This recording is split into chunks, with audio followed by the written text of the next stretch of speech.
Wassalatu wassalamu ala asyrafil anbiya'i wal mursalin Nabina wa rasulina wa maulana Muhammadi wa ala alihi wa ashabihil kirami ajma'in. Qala Allah ta'ala fi kitabihil karim, a'udzu billahi minasyaitonir rajim. Innama amruhu idza arada syai'an ay yaqula lahu kun fayakun.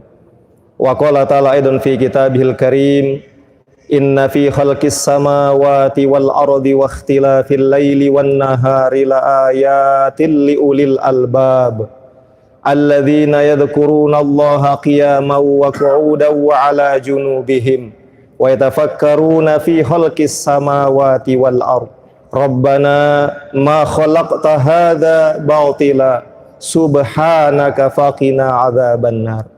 Wa qala Rasulullah sallallahu alaihi wasallam, khairukum man ta'allamal Qur'an wa 'allamah. Wa qila fi riwayah man 'arafa nafsah faqad 'arafa rabbah. Amma ba'd. Masyiral muslimin, hadirin hadirat jamaah salat maghrib yang dirahmati Allah. Alhamdulillah tiada henti-hentinya marilah kami pribadi mengajak diri pribadi dan kita semua yang hadir di Masjid Raya Islamic Center Hubul Waton Provinsi Nusa Tenggara Barat ini untuk senantiasa memanjatkan tahmid dan tasyakur kehadirat Allah Azza wa Jalla atas begitu banyak rahmat dan karunia yang telah diberikan kepada kita. Mudah-mudahan seluruh karunia yang telah kita terima ini menjadi wasilah, menjadi perantara agar kita senantiasa menggunakan semua nikmat itu dalam jalan kebaikan, dalam jalan kebenaran, terutama dalam rangka beribadah di atas muka bumi ini untuk menggapai ridho ilahi. Amin ya rabbal alamin. Selanjutnya salawat dan salam semoga tetap tercurahkan kepada junjungan alam Nabi besar Muhammad sallallahu alaihi wasallam. Allahumma shalli ala sayyidina habibina wa syafiina maulana Muhammad. Allahumma shalli sallim mubarik alaih. Mudah-mudahan kita semua yang hadir di masjid ini dan keluarga kita termasuk ikhwan kita, akhwat kita yang tidak sempat hadir namun niat kebaikan karena terhalang oleh satu dan lain hal, maka mudah-mudahan mereka semua akan diberikan keberkahan oleh Allah Subhanahu wa taala berkat kita mengkaji Al-Qur'an, berkat kita sering membaca salawat kepada baginda Nabi dan mudah-mudahan kelak kita mendapatkan syafaat dari baginda Rasul Muhammad sallallahu alaihi wasallam. Amin ya rabbal alamin. Para jamaah hadirin hadirat jamaah salat maghrib rahimakumullah, pada kesempatan ini malam Ahad 5 Oktober 2019 bertepatan dengan hari TNI ya, Angkatan Bersenjata apa istilahnya, pada tanggal 5 Oktober ini, dan ini kebetulan malam tanggal 7 Safar 1441 Hijriah. Izinkan kami menyampaikan muqaddimah terkait dengan kosmologi dalam tinjauan filsafat Islam. Pada pertemuan-pertemuan sebelumnya, seringkali di awal kami tegaskan para jamaah rahimakumullah bahwa ketika kita membicara objek atau hal yang dibahas di dalam filsafat, maka secara umum objek filsafat itu ada dua. Yang pertama ada yang namanya objek materia dan yang kedua adalah objek forma. Objek materia ini adalah hal ihwal, apa saja yang kita kaji sebagai objek yang dikaji dan sifatnya materi. Hal itu bisa dilihat, bisa disaksikan, bisa diamati, bisa diteliti, bisa diobservasi dan seterusnya. Namun karena sekali lagi bicara filsafat, maka dia tidak terlepas dari objek kedua para jamaah yang disebut dengan objek forma. Objek forma ini apa? Terkait dengan yang pertama tadi, yakni objek materia. Bahwa hal yang dibahas yang sifatnya materi awalnya, tetapi karena mendalam, mendasar, kritis, sampai ke akar persoalan, maka akhirnya persoalan Tuhan pun, ya, persoalan Allah kalau kita dalam Islam, itu juga menjadi pembahasan sebagai objek kajian. Ya. Dan persoalan mengenai tema-tema tentang ketuhanan sudah kita bahas sebelumnya.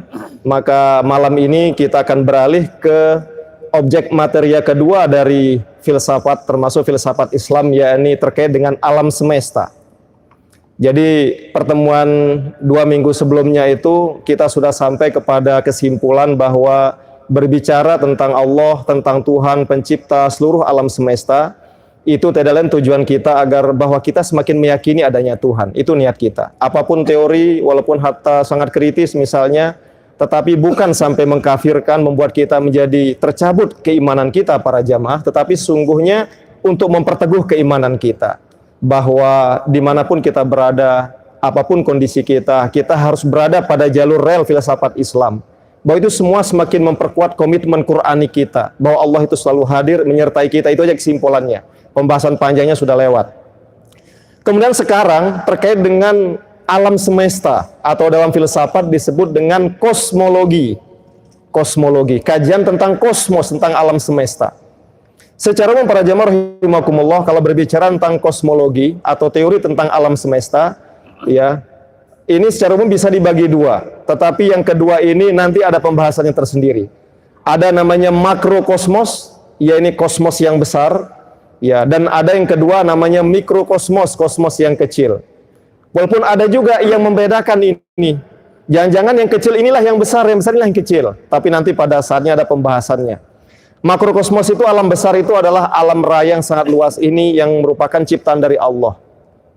Jadi dalam surah Ghafir tadi sudah kami sampaikan, atau mungkin pernah kita sampaikan sebelumnya dulu beberapa tahun yang lalu ya. La khalqus samawati wal ard akbaru min khalqin nas walakin aktsarun nasi la ya'lamun. Jadi Allah sendiri mengatakan dengan lamu taukid di situ di surah Ghafir ayat ke-57, sungguh penciptaan 7 lapis langit dan bumi ini jauh lebih besar dari isim tafdil. Jauh lebih besar dari penciptaan manusia. Ngapain manusia sombong? Alam semesta ini sangat besar. Walakin aktsarun nasi la ya'lamun. Tapi banyak manusia yang lalai, yang sok pintar, yang sok sombong, akhirnya anggap diri paling besar. Nah, dalam sekali lagi teori makrokosmos ini berarti pembicaraan itu terkait dengan alam semesta yang luas, ya termasuk 7 lapis langit dan bumi, dan banyak juga di Al-Quran disebutkan itu para jemaah. Yang kedua terkait dengan kosmologi ini adalah mikrokosmos, yaitu alam yang kecil. Alam kecil ini adalah diri kita manusia ini. Apa yang terjadi kata para filosof, para jemaah, di alam raya ini itu sebenarnya ada miniaturnya, contoh kecilnya di dalam badan kita ini. Ya. Jadi secara materi seluruh zat yang membentuk alam semesta ini sudah ada di dalam badan kita. Ya. Kalau yang terkenal sumber dari alam semesta, zat yang membentuk material semesta yang kita kenal hingga hari ini ada 4. Ada juga yang menambahkan, maaf, dari kalangan Cina itu 5 katanya. Tapi secara umum itu ada 4. Ada unsur api, ada unsur air, ada unsur udara, dan ada unsur tanah.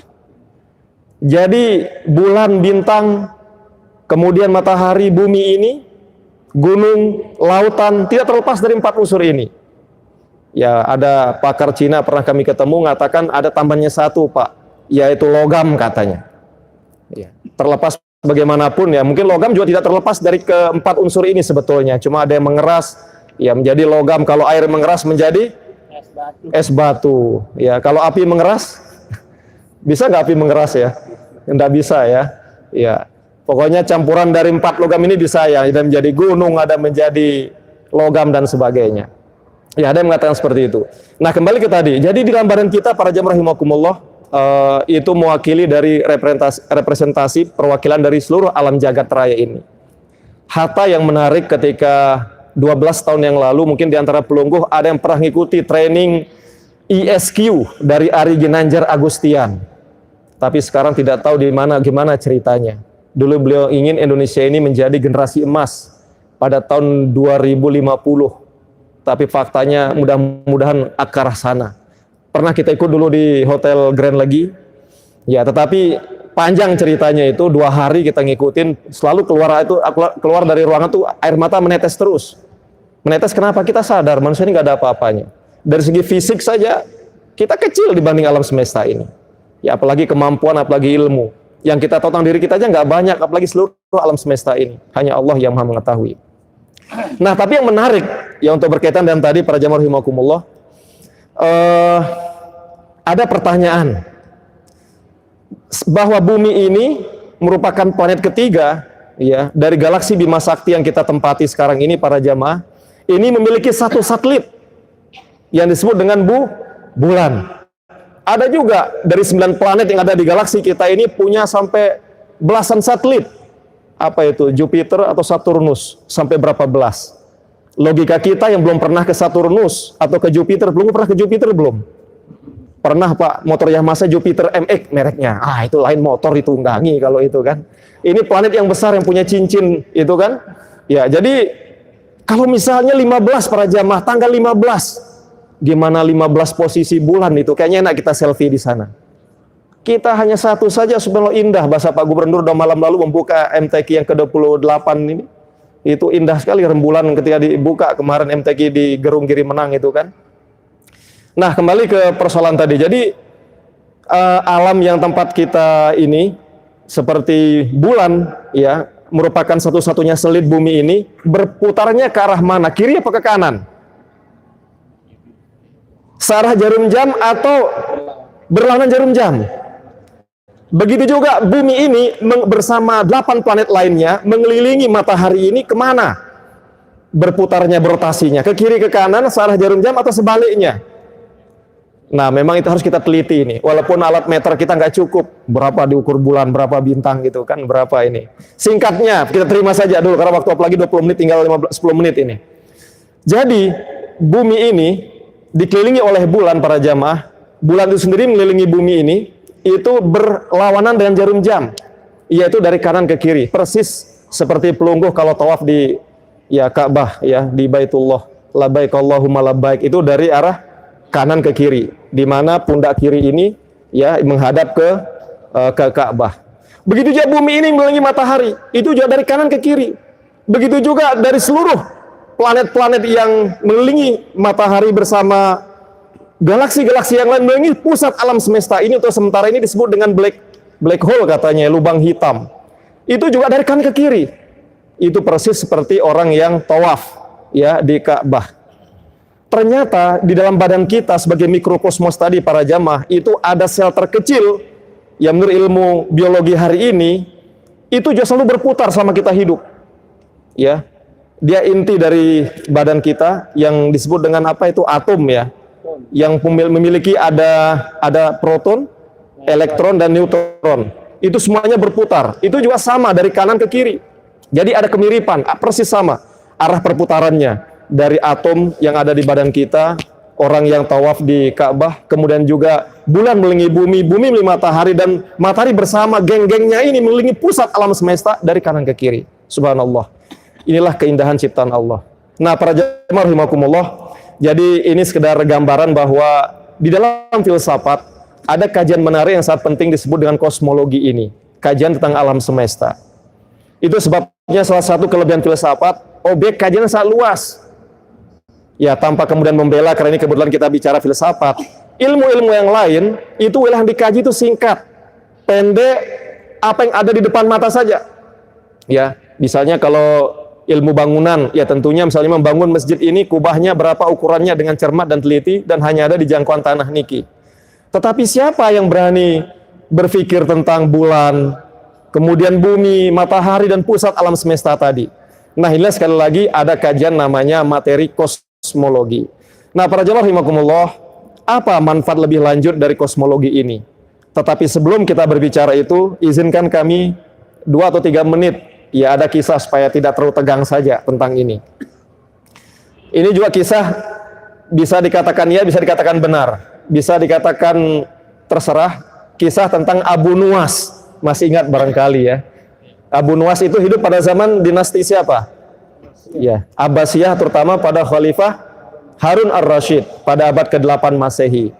Cerita pendeknya, suatu hari Abu Nuwas ini ditahan di penjara. Bukan karena mendemo rancangan undang-undang di dewan itu ya, yang ada 10 yang pasal bertentangan. Katanya mahasiswa itu kan apa diantaranya jadi gelandangan didenda 1 juta. Wanita kerja jam 10 malam pulang didenda. Ayam masuk ke kebun orang tidak terima, denda juga berapa. Termasuk suami juga nggak boleh. Ya, apa namanya, istrinya juga dipaksa-paksa walaupun haknya suami menurut Islam, katanya itu di demo. Nah, kembali ke Abu Nuwas, dia ditangkap. Nah, ditangkap karena sebuah kesalahan. Nah, suatu hari para jamaah rahimakumullah, yang pasti bahwa Harun ar-Rasyid terutama bersama putra beliau bernama Ma'mun itu Khalifah Abbasiyah yang sangat peduli dengan pengembangan sains dalam Islam. Makanya beliau yang memerintahkan menerjemahkan filsafat karya filsafat Yunani. Nah, pada suatu hari Harun ar-Rasyid ini merasa memiliki pertanyaan ya, ketika melihat alam semesta ini, sebenarnya berapa sih luas alam semesta? berapa besarnya matahari, kemudian berapa jumlah matahari di alam ini, ada berapa jumlah bintang di alam ini. Dikumpulkannya profesor-profesor yang pakar bidang sains seperti itu, yang pakar astronomi. Semua ditanya. Ternyata satu pun gak ada yang bisa menjawab para jamaah. Ada berapa bintang di langit? Itu aja pertanyaan pertama, gak ada yang bisa jawab. Cerita pendeknya, sampailah pertanyaan ini ke telinga Abu Nuwas. Abu Nuwas langsung punya akal, katanya, saya bisa jawab. Dengan catatan kalau saya jawab, saya bisa keluar dari penjara. Akhirnya disampaikan ke sipir penjara. Oh, gampang pertanyaan no. Salam ke Raja Harun al-Rasyid. Ini si Abu Nuwas yang di penjara gak salah, ini bisa jawab. Tapi ada syaratnya. Kalau bisa saya jawab, harus saya dikasih keluar. Ya, jangan dituduh bersalah. Cerita pendek, raja tertarik, dipanggillah dia. Abu Nuwas, betul kau berjanji bisa menjawab pertanyaan pertama saya ini, berapa jumlah bintang langit? Oh siap Baginda. Tapi itu, tolong, kalau saya bisa jawab nanti, dan jawaban saya sangat masuk akal, siapapun pasti akan membenarkan itu. Ya, maka tolong keluarkan saya dari penjara dan apa istilahnya itu ya, beri saya amnesti. Jadi nama saya harus dibersihkan kembali. Di koran, di majalah atau di mana saja. Oke, baik. Sekarang saya janji akan saya penuhi, akan saya bebaskan ke Abu Nuwas, tapi dan catatan jawabannya harus kita dengar semua. Akhirnya profesor dikumpulkan para jamaah. Cerita pendeknya, Abu Nuwas ditanya. Sekarang Abu Nuwas jawab, ada berapa jumlah bintang di langit? Karena ini pertanyaan ini filsafat, wahai Baginda, maka jawabannya juga filosofis. Jadi singkatnya apa? Jumlah bintang di langit sama dengan jumlah pasir di lautan. Aneh pelungu ukur, hitung pira jumlah oleh segara nih geres. Iya jumlah bintang di langit. Oh biur, oh bohong itu macam katanya. Tapi masuk akal kan? Masuk akal. Akhirnya sudah dia nyatakan bebas. Nah ini sekedar contoh saja para jamaah rahimakumullah. Memang wilayah filsafat ini poin ceritanya adalah sangat luas. Sama kayak begini juga, ini ada cerita Abu Nuwas terkait dengan alam juga ini. Mana lebih dulu telur dengan ayam? Kalau menurut pelunggu mana lebih dulu telur atau ayam? Ayam, bukan telur, gitu. Ya, mana lebih besar, lebih tua, ayam atau telur? Kenapa ayam, Ustaz? Kenapa jawabannya ayam lebih dulu? Karena Abu Nuwas juga pernah menjawab ini dan jawabannya filosofis seperti tadi. Ya, ini kata melatih logika. Ada yang bilang telur, ya, karena tidak mungkin ayam ada sebelum telur menetas. Ada bilang ayam juga, tapi alasannya beda. Ya. Tapi sebetulnya Ampurut yang tanya dulu, ayam ini masuk kategori alam raya atau manusia dia? Alam kecil, kosmos, mikrokosmos atau makrokosmos ayam itu? Mikro ya, karena badannya kecil ya. Ya. Baik, kembali ke tadi. Oke, anggaplah dia mikrokosmos. Abu Nuwas mengatakan para jamaah, ayam itu lebih dulu ada sebelum telur. Kenapa? Sederhana katanya, sama kayak logika lebih tua mana bapak dengan anak, tentu lebih tua bapak atau lebih dulu ada bapak dari anak. Karena si bapak sudah jadi anak, tapi si anak belum tentu pernah jadi bapak. Ya kalau dia meninggal tengah jalan gimana, naik Jupiter naik kebut misalnya kan begitu. Nah sama kayak ayam tadi, jadi ayam itu lebih dulu ada atau lebih tua dari telur. Kenapa? Si ayam pernah jadi telur, tapi si telur belum tentu akan jadi ayam. Kalau dia rusak kan gimana? Itu logika Abu Nuwas dan dibenarkan oleh ilmuwan yang ada saat itu. Para jamaah rahimakumullah, tetapi sekali lagi poinnya adalah bahwa wilayah kosmologi dalam filsafat ini sangat penting, sangat besar. Terutama ada dua hal alasannya. Yang pertama, dalam kaitannya dalam aspek pemikiran Islam. Jadi setelah ada pembahasan tentang kosmologi, ilmu tentang alam semesta asal-usul ini, maka banyak kemudian perhatian para khalifah yang ada saat itu untuk menerjemahkan filsafat Yunani agar umat Islam juga tercerahkan. Sehingga mereka di samping belajar fikih, belajar al-lughah al-arabiyah, belajar nahu, sorof, belajar tilawah, belajar qiraah sab'ah, maka mereka sempatkan untuk belajar alam semesta, galaksi dan sebagainya. Yang kedua para jamaah rahimakumullah terkait dengan manfaatnya ini terkait dengan pengaruh atau implikasi rasional dari tentang hadirnya pemikiran Islam terkait dengan kosmos atau alam semesta ini. Maka khalifah, maka umat Islam berpikir juga untuk menciptakan observatorium, menciptakan pusat-pusat meneliti, pusat-pusat pengkajian tentang alam semesta. Sehingga wilayah dan cakrawala berpikir serta aktivitas ilmiah umat Islam akan menjadi luas. Dan dua-duanya ini menurut Profesor Quraish Shihab, dua-duanya saling menguatkan satu sama lain. Mungkin pelunggu pernah dengar ada istilah ayat-ayat kauniyah. Napi ayat kauniyah niki. Ayat-ayat kauniyah. Inna fi khalqis samawati wal ard. Itu kan di dalam Ali Imran 190-191. Jadi di Al-Quran para jamaah rahimakumullah, ya, kalau dikaji dari seluruh ayat Al-Quran ini, justru menurut penelitian Profesor Abdullah Kholaf, sekali lagi, Al-Quran lebih banyak mengajak umat Islam dan umat manusia untuk berpikir tentang alam semesta ini dibanding terkait dan ibadah mahdoh, yaitu ibadah terkait dan ritual kita dengan Allah. Ayat bicara tentang sholat tidak banyak, ayat bicara tentang wudhu tidak banyak, ayat bicara tentang puasa nggak banyak, tentang zakat nggak banyak, hanya 140, kata Profesor Abdullah Kholaf, guru besar di Cairo University di Mesir.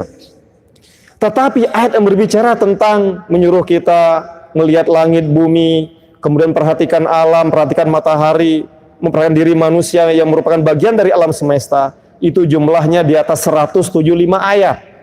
Sangat banyak. Ya, sangat banyak sekali, termasuk ayat pertama turun. Ayat pertama turun katanya, ya Iqra Al-Alaq 1-5, itu tidak ada langsung perintah sholat, tidak ada perintah tentang kita wudhu, tidak ada perintah tentang puasa. Tetapi Iqra membaca, dan objek yang dibaca tidak disebut katanya di sana. Hudhifal maf'ul liyadulla alal umum. Apa yang dibaca sangat luas. Ya tentu yang pertama adalah Al-Quranul Karim, ayat-ayat Qur'aniyah, dan yang berikutnya adalah ayat-ayat kauniyah yang ada di alam semesta. Kemudian tentunya ayat-ayat insaniyah, yaitu ayat-ayat Allah yang ada dalam badan kita. Makanya terdengar riwayat mengatakan dan kata ini hadis. Tapi karena kami pribadi belum melakukan takhrij antara ya dan tidak. Cuma memang terkenal sekali, termasuk di banyak buku, termasuk di orang-orang S2 S3 mengkaji itu. Ya, yang terkenal dunia sufi.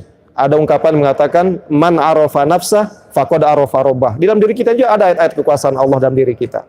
Nah, para jamaah rahimakumullah, itu nilai penting dari pembahasan tentang kosmologi ini. Mungkin pertemuan-pertemuan berikutnya akan lahir beberapa teori yang mungkin membuat kita pusing. Ya, agak pusing kenapa sudah masuk wilayah yang memang tidak diajarkan di pelajaran di sekolah tingkat sanawiyah, aliyah, mungkin di perguruan tinggi. Terkait bagaimana sih pandangan para filosof muslim tentang alam semesta ini. Tetapi sebelum itu kami ingin sampaikan mungkin sekitar 5 menit. Masih ada 5 menit? Ya, 5 menit terkait dengan tentang masalah kosmologi ini di dalam sejarah awalnya di Yunani. Para jamaah rahimakumullah, biar ketika minggu depan kita atau pertemuan berikutnya berbicara dalam perspektif ilmuwan muslim atau filosof muslim, perlu kami sampaikan 600 tahun sebelum Masehi, ya, atau 600 tahun sebelum lahirnya Nabi Isa, atau 1171 tahun sebelum lahirnya Nabi Muhammad SAW, ya, beberapa filosof Yunani yang terkenal itu disebut dengan filosof Yunani kuno, itu memiliki teori-teori tentang alam semesta. Kenapa para jamaah? Karena mereka itu sangat kagum. Jadi filsafat katanya lahir di Yunani itu karena ada namanya taumasia. Taumasia itu adalah takjub, keheranan. Jadi keheranan dan apa? Keheranan dan melihat alam. Itu sebabnya filsafat awalnya lahir. Jadi melihat alam, lihat kok ada bulan ini. Kok tanggal 14-15 terang, pada saatnya tenggelam nanti muncul lagi, matahari juga begitu. Akhirnya muncullah ada namanya Thales. Ya, Thales ini dia bertanya, dan pertanyaan inilah kemudian berkembang sampai hari ini menjadi kumpulan pemikiran filsafat. Apa substansi alam semesta ini? Atau dari manakah alam semesta ini berasal? Ya. Dia kalau diinggriskan kalimatnya apa? What is the nature of the world stuff? What is the nature of the world stuff? Apakah bahan dari dunia ini? Dia sendiri setelah merenung-merenung para jamaah, dilihat di rumahnya, dilihat di dirinya, di sawah, di kebun, di hewan, disimpulkan apa? Asal dari alam semesta ini bahan dasarnya adalah air. Dia sendiri berkata, akhirnya temannya meliti, cek, oh Anda setuju saya. Ada yang namanya Anaximenes itu mengatakan bukan air, uap. Nah ini juga agak mirip dengan wahyadukhonun, ya, ada asap kan di Al-Quran itu ada. Jadi ternyata penciptaan alam ini juga ada dulu sebut air, ada dukhon. Memang nggak tahu dari mana mereka ini. Jangan-jangan ada yang mengatakan mereka ini nabi, dua orang ini, hanya beda istilah saja. Ya, ada juga Anaximandros yang mengatakan bukan dari air, bukan uap, tapi dari atom kecil, partikel kecil yang bisa berubah-berubah. Dia bisa membeku kalau dia lebih kuat unsur dinginnya yaitu air, dia juga bisa panas kalau kuat unsur apinya. Jadi macam-macam, berbeda dia satu sama yang lain. Itu yang terjadi pada masa Yunani kuno itu. Kemudian dari inilah juga menginspirasi umat Islam, filosof muslim lain. Termasuk pada saat itu ada Ibnu Sina. Ada Ibnu Sina, kemudian Al-Farabi, termasuk juga Ihwanus Sofa namanya, termasuk Imam Ghazali. Dari mana asal alam semesta ini? Nah, itulah menjadi pertanyaan besar. Tapi pada kesempatan ini sebagai penutup barangkali, atau ada tanya jawab dulu? Penutup ini aja. Ya, tinggal sedikit. Baik, para jamaah rahimakumullah. Ya, 3 menit penutup. Jadi pada saat masa-masa awal dinasti Abbasiyah, ada muncul 2 pemikiran yang agak bertentangan, ya, tentang asal muasal alam semesta ini menurut filosof muslim. Filosof muslim ini diwakili oleh kelompok al-mutakallimun, oleh ahli kalam. Jadi para jamaah rahimakumullah, kalau kita berbicara filsafat Islam, cakupannya ada 5 golongan, ada luas sekali. Di antaranya siapa? Kalau kita berbicara dengan pendekatan ilmu kalam, misalnya menurut Asy'ariyah, menurut Imam Ghazali yang mendukung Imam Asy'ari, menurut Imam Juwaini, Al-Baqillani, kemudian begitu juga menurut Mu'tazilah, Wasil bin Atha dan sebagainya, maka itu sebenarnya bagian dari wilayah filsafat Islam. Jadi luas sekali. Ilmu kalam bagian dari filsafat Islam. Yang kedua, kita bicara sufi juga, tasawuf, itu juga bagian dari filsafat Islam. Ya, jadi banyak sekali, termasuk kelompok rasionalis yang kita sebut tabi'un yang pernah sebelumnya. Tapi sekali lagi dibagi 2, ada kelompok tradisionalis. Kelompok tradisionalis yang pertama ini diwakili oleh Imam Asy'ari dan Imam Ghazali. Beliau disebut tradisionalis kenapa? Karena beliau kesannya itu tidak ada unsur logikanya. Kesannya itu agak terlalu tidak modern lah. Kurang dimensi akalnya di sana. Apa katanya? Terutama dalam menafsirkan surah Yasin ayat 80 yang kami sebut tadi. Innama qauluhu idza arada syai'an ayyaqula lahu kun fayakun. Jadi Allah ketika menginginkan sesuatu termasuk alam ini cukup mengatakan kun fayakun. Menurut kelompok tradisional gimana kun fayakun alam ini? Apakah kun bumi hadir, di antaranya kosong. Kun kota Mataram ada. Walaupun berikutnya mungkin ya kun pantai Ampenan, kun semua. Apakah seperti itu kayak orang main sulap yang kita di TV? Menurut versi tradisional ini seperti itu. Jadi cresceo ex nihilo istilahnya. Jadi alam ini dan kekuasaan iradah Allah ya sudah. Bumi misalnya ada di galaksi Bima Sakti, tinggal dikatakan kun langsung jadi. Seketika langsung jadi. Matahari seketika langsung jadi. Tinggal kalau di apa kita lihat di film-film sulap lah ya. Kayak Harry Potter atau pokoknya tinggal ditunjuk aja, kurang lebih begitulah. Ya, kenapa? Karena Allah Maha Kuasa atas segala sesuatu. Allah itu sangat mampu menciptakan apapun. Ya, jadi itu kata kelompok tradisionalis. Sedangkan kelompok yang rasional katanya diwakili kelompok Mu'tazilah termasuk Wasil bin Atha dan kawan-kawan. Dia tidak setuju dan itu para jamaah rahimakumullah. Jadi alam ini terjadi tidak dari kosong, dari tiada, tiba-tiba langsung jadi. Ya seperti orang main sulap-sulap yang kita sering lihat selama ini. Tetapi ada bahan dasar dan berproses. Ya ini menurut kelompok yang rasionalis. Dari proses inilah yang kemudian sampai pada waktu kita ini. Dan mungkin para ilmuwan lain ya bisa membuktikan ada teori Big Bang. Terjadi ledakan besar. Ya jadi alam ini dari awal kecil kemudian terjadi ledakan yang maha dahsyat. Akhirnya berkembang dan sampai sekarang pun alam tidak berhenti berkembang terus katanya seperti orang melahirkan. Jadi alam ini setiap waktu membesar dia, memuai, mengembang. Wa inna lamusiun ada di Al-Quran juga. Ada yang mengatakan Al-Quran juga sudah mengatakan itu. Ya jadi sangat luar biasa Al-Quran ini menjelaskan tentang itu.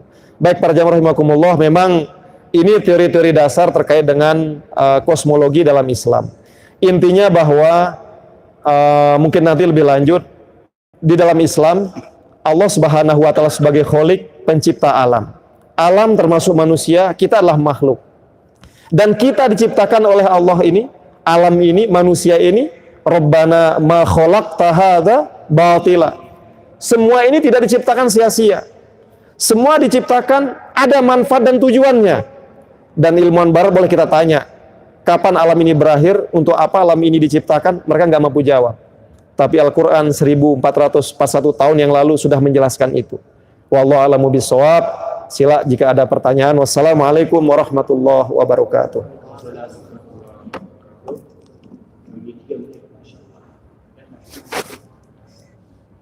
Ada pertanyaan? Kalau tidak ada, saya yang bertanya. Silakan. Batasan filsafat itu sebenarnya supaya enggak kasar.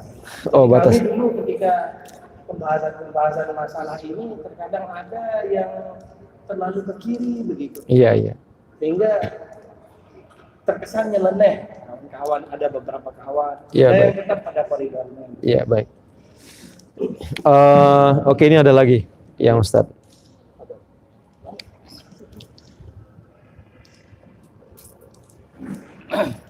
Assalamualaikum warahmatullahi wabarakatuh. Waalaikumsalam warahmatullahi wabarakatuh. Terima kasih atas kesempatannya. Namanya. Saya pernah membaca buku filsafat yang isinya itu atau judulnya Mencari Tuhan. Terkait dengan pertanyaan Ustaz tadi itu bahwa hubungannya dengan atau lebih singkatnya pendapat para ulama mengenai filsafat, karena ilmu filsafat ini saya rasa ada kaitannya dengan tingkat keimanan kita. Karena kalau kita mempelajari ilmu filsafat itu rasanya sangat bertentangan dengan keimanan kita orang. Iya. Baik. Kalau kita sudah tidak mencapai tingkatan pemikiran itu, maka hendaknya kita kembalikan ke rasa keimanan kita. Nah, ini yang saya tanyakan, bagaimana pendapat para ulama mengenai filsafat ini? Ya, apakah ini tidak mengurangi keimanan kita mempelajari filsafat? Iya. Waalaikumsalam warahmatullahi wabarakatuh. Terima kasih atas pertanyaan yang luar biasa. Mudah-mudahan cukup waktu kita bahas, tapi kalau tidak, antum hadir 2 minggu lagi kita akan saling sharing. Yang pertama begini, secara umum yang kami tahu ya, tidak tahu perubahan hari ini, bahwa memang para ulama juga ya, yang ada di Islam sendiri, yang hidup di zaman kontemporer namanya sekarang ini, itu terbagi menjadi 2 secara umum terkait sikap mereka, pandangan mereka terhadap filsafat. Tapi yang jelas bahwa kita di Masjid Hubul Waton ini, ya tentunya masuk pada kelompok yang mengatakan bahwa filsafat ini bagus dipelajari dalam rangka menambah cakrawala kita, wawasan kita, bahkan mengangkat martabat umat Islam yang sudah lama terkungkung dari penjajahan dan mereka tertidur dalam tanda kutip dan kebodohan. Nah, tetapi ada juga kelompok lain termasuk di Timur Tengah, ya, ia menganggap filsafat ini karena warisan dari beberapa filosof Muslim pasca dinasti Abbasiyah ya, seperti Ibnu Taimiyah yang mengatakan filsafat ini bahkan bid'ah agama yang membuat orang menjadi kafir, bahkan merusak agama. Jadi orang berfilsafat ini justru akan mencuci otaknya dan kemudian merusak agama. Nah, ada juga seperti itu. Makanya yang kami tahu, mohon maaf mungkin kalau kami tidak salah ya, kalau kami salah tolong diluruskan, karena untuk ilmu kita harus saling mengingatkan satu sama lain. Di Madinah kemudian di Arab Saudi, filsafat ini termasuk yang tidak boleh dipelajari di perguruan tinggi resmi, di perguruan tinggi miliknya negara atau kerajaan. Karena termasuk di sana pahamnya seperti itu akan mencuci pemuda, akan merusak agama. Dan ini katanya termasuk dari imbas pemikiran dari Ibnu Taimiyah. Kemudian yang kedua, kalau di luar itu seperti Mesir, Iran, bahkan mereka tetap mengkaji filsafat. Bahkan ada fakultas-fakultas ya usuluddin yang ada di Mesir kan. Termasuk di Iran itu bahkan sampai hari ini Bapak Ibu maka ditakuti oleh Amerika dan sekutunya karena mereka belajar filsafat. Tuan guru di sana itu disebut tuan guru atau mullah kalau dia tidak hanya hafal Quran tetapi juga teori filsafat dikuasai. Termasuk filsafat praktis berupa sains. Makanya ditakuti betul Iran itu. Dicurigai ada pembuatan nuklir dan sebagainya. Karena memang aktivitas filsafat sangat tinggi di Iran sampai hari ini. Nah, begini dapat kami sampaikan. Yang jelas kita di Indonesia, termasuk Steinwin di Indonesia ini bahkan menjadi mata kuliah wajib. Mereka akan bisa selesai alumni atau wisuda dari UIN ya Stein kalau mereka tidak lulus mata kuliah filsafat. Tapi singkatnya bahwa bagi kita filsafat ini adalah untuk kebaikan, memperkuat tauhid kita dan menambah cakrawala kita, dan kita aja orang lain meluruskan filsafat yang menyimpang yang menganggap orang menjadi sekuler selama ini. Itu aja jawaban dari kami. Wallahu a'lam bishawab karena sudah waktu azan ya. Insyaallah 2 minggu lagi kita sambung pertanyaan ini, kita akan mulai untuk yang berikutnya. Wassalamualaikum warahmatullahi wabarakatuh.